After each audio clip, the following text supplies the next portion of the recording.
Welcome to Managing Technical Problems at ASU using ServiceNow. In this video, we'll give you an overview of the problem management process. We'll create a problem investigation, we'll look for workarounds, document known errors, communicate information about the problem to others, and close the problem. When would we use problem management? When we have recurring incidents that are continuing to impact customers, and we need to find the underlying root cause. We could also have an individual incident that requires further investigation.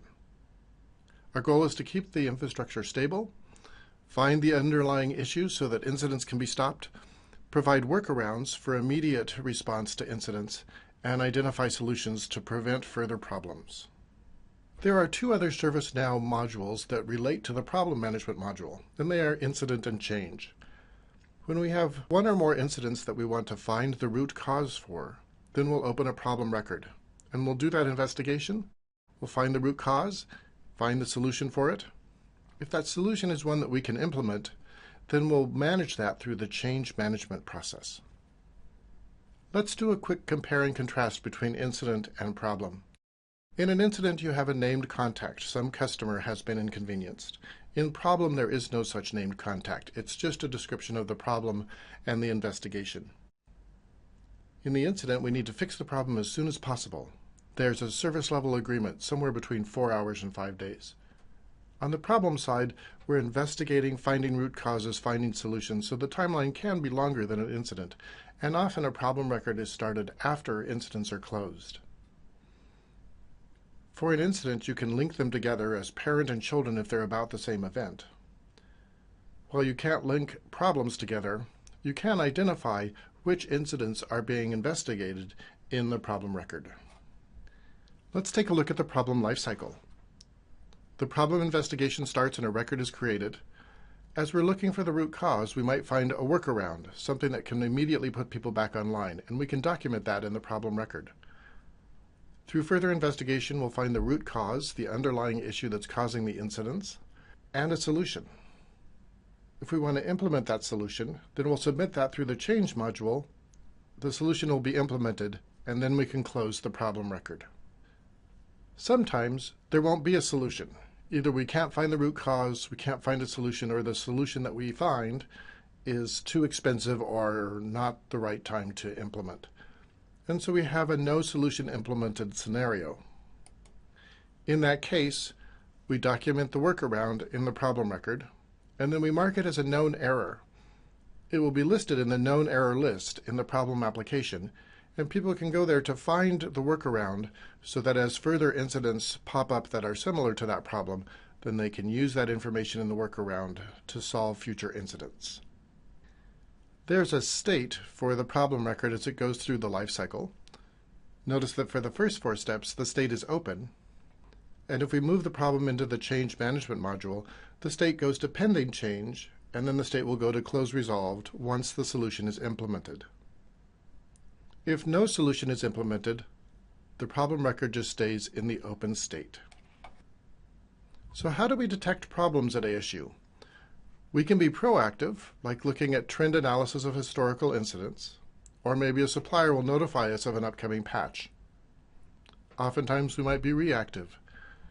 We'll try to find the root cause for a set of incidents, or we'll have a single incident that doesn't seem to have a root cause that we need to investigate. Sometimes we'll have automated hardware that will flag us that a problem has begun. In any of these situations, that will detect a problem, and we need to create a problem record. One of the most important parts of problem management is finding the root cause of the incidents.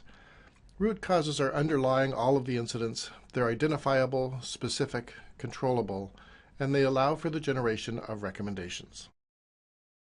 As we said before, sometimes we'll find a workaround, and that will allow people to quickly put people back online if further incidents happens while we're investigating the problem. There's a workaround field, and you can type in there what the workaround is and save it.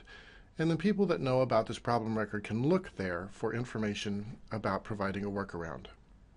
There are a couple of different ways that you can communicate to different people in ServiceNow about a particular problem. You can click the Post News link. This will create a knowledge article including the workaround, and put it into the knowledge base in draft mode. You can go find that article and then publish it internally for people who use ServiceNow, or you can clean it up even further and then publish it so that faculty and staff can see it at ASU. Another way to communicate the workaround is to click on the Communicate Workaround link.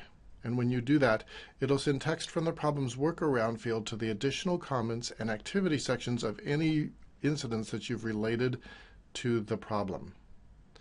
When that happens, an email is automatically sent to the contacts on each incident record.